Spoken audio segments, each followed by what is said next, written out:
কেউ কি ভেবেছিল কখনো ফরিদপুরের সেই ছোট্ট ছেলেটি একদিন ফুটবলের নতুন দিগন্তের সূচনা করবে? আজ বলছি বাংলাদেশের ফুটবলের উদীয়মান সূর্যের কথা। ইতিমধ্যে আপনারা অনেকে বুঝে গিয়েছেন আজ আমরা কার কথা বলছি। হ্যাঁ, আমরা বাংলাদেশের নতুন স্বপ্নের সারথি শেখ মোরসালিনের কথা বলছি।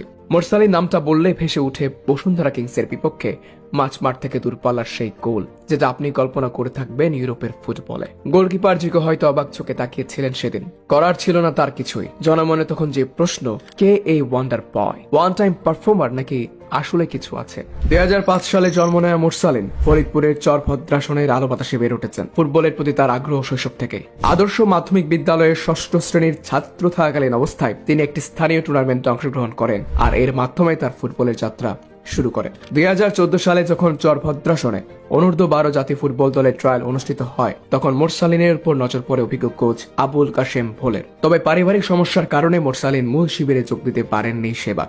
2015 সালে তার মামা সুবাহান প্রামাণিকের সহায়তায় মোরসালিন পুনরায় ফুটবলে মনোনিবেশ করেন। বাফুফেজবো ফুটবল কোচ আব্দুর রাজ্জাক একটি ট্রায়ালের সময় মোরসালিনের মেধা ও সম্ভাবনা আজ করতে পেরেছিলেন। তারই পরিপ্রেক্ষিতে তিনি মালয়েশিয়ায় অনুষ্ঠিত একটি যুব টুর্নামেন্টের জন্য তাকে অনূর্ধ্ব-13 জাতীয় দলে অন্তর্ভুক্ত করেছিলেন কোচ রাজ্জাক। 2016 সালে মোরসালিন বাংলাদেশ ক্রীড়া শিক্ষা প্রতিষ্ঠান বিকেএসপিতে ভর্তি হন। তিনি বিকেএসপি ফুটবল দলের হয়ে 2020 সালে নবম বাংলাদেশ গেমস সহ বিভিন্ন টুর্নামেন্টে তার খেলার পারদর্শিতা দেখান। নবম বাংলাদেশ গেমসের টুর্নামেন্টে সাতক্ষীরা জেলার দলের বিরুদ্ধে তার ফুটবলীয় নৈপুণ্য সবার নজর কেড়েছিল। ভারতে অনুষ্ঠিত অনূর্ধ্ব-17 পর্যায়ের টুর্নামেন্ট সুব্রত কাপে তিনি 6টি গোল করে দ্বিতীয় সর্বোচ্চ গোলদাতা হন। আপনি জেনে অবাক হবেন, খুব অল্পের জন্য বায়ার্ন মিউনিখের অনূর্ধ্ব-19 দলের ট্রায়ালে জায়গা হয়নি মোরসালিনের। বায়ার্ন মিউনিখের সেই ট্রায়ালে পুরো বিশ্বের 1000 তরুণ ফুটবলারদের মধ্যে তার অবস্থান হয়েছিল 35তম। কোভিড-19 মহামারীর কারণে 2019-20 ঢাকা তৃতীয় বিভাগ লিগ বিলম্বিত হয়েছিল, আর সেই লিগে দেখা যায় এক অনন্য মোরসালিনকে। 2021 সালে অনুষ্ঠিত সেই লিগে মোরসালিন আলমগীর সমাজ কল্যাণ ক্রীড়া সংস্থার হয়ে খেলা শুরু করেন। উক্ত ক্লাবের হয়ে প্রথম বছরে মোরসালিন তার ক্লাবকে নেতৃত্ব দেন সামনে থেকে। 16 ম্যাচে 19টি গোল করে সর্বোচ্চ স্কোরার হিসেবে মৌসুম শেষ করেন মোরসালিন এবং দলকে এনে দেন চ্যাম্পিয়ন শিরোপা। 25 নভেম্বর 2021 সালে মোরসালিন 3 বছরের চুক্তিতে বাংলাদেশ প্রিমিয়ার লিগের বর্তমান জায়ান্ট ক্লাব বসুন্ধরা কিংসে নাম লেখান। বসুন্ধরা কিংসে তরুণ মোরসালিন একাদশে জায়গা পাচ্ছিলেন না ঠিক মতো। ইমরুল হাসানের সম্মতিতে মধ্য মৌসুমের ট্রান্সফার উইন্ডোতে মোহামেডান স্পোর্টিং ক্লাবে লোনে খেলতে যান মোরসালিন। 20 এপ্রিল 2022 সালে মোরসালিন লোনে মোহামেডান এসিতে যোগ দেন। 16 বছর বয়সী তরুণ তুর্কি মোরসালিন প্রিমিয়ার লিগে অভিষেক ঘটে 22 জুন 2022 সালে। তাও সেটি ছিল ঢাকা ডার্বি ম্যাচে, যেটি মোহামেডান 2-4 ব্যবধানে হেরেছিল। 27 জুন পরবর্তী ম্যাচে শেখ জামাল ডিসির বিপক্ষে 3-1 জয়ে ক্লাবের হয়ে তার প্রথম গোল করেন তিনি। 1 জুলাই 2022 মোরসালিন তার অভিভাবক ক্লাব বসুন্ধরা কিংসের বিরুদ্ধে দূরপাল্লার শট একটি গোল করেন। তার এই গোলটি সেরা গোল নির্বাচিত হয়েছিল এবং সোশ্যাল মিডিয়ায় ব্যাপক ভাইরাল হয়েছিল। এরপর মোরসালিনকে আর পিছনে ফিরে তাকাতে হয়নি।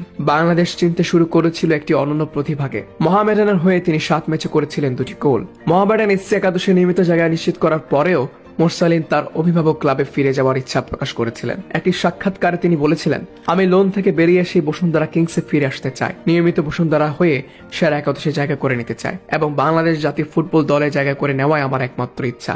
ভবিষ্যতেও সম্ভব হলে বিদেশি লিগে খেলার দীর্ঘমেয়াদী স্বপ্ন আছে। অবশেষে 2022-23 মৌসুমে তার নিজের ক্লাবের হয়ে যোগদান করেন। 5 ডিসেম্বর 2022 সালে শেখ রাসেল কেসির বিরুদ্ধে 2022-23 স্বাধীনতা কাপ ফাইনাল ম্যাচে মোরসালিন বসুন্ধরা কিংসের হয়ে অভিষেক করেন। বসুন্ধরা কিংসের হয়ে প্রিমিয়ার লিগে তিনি গোল করেছেন 8 ম্যাচে 2টি।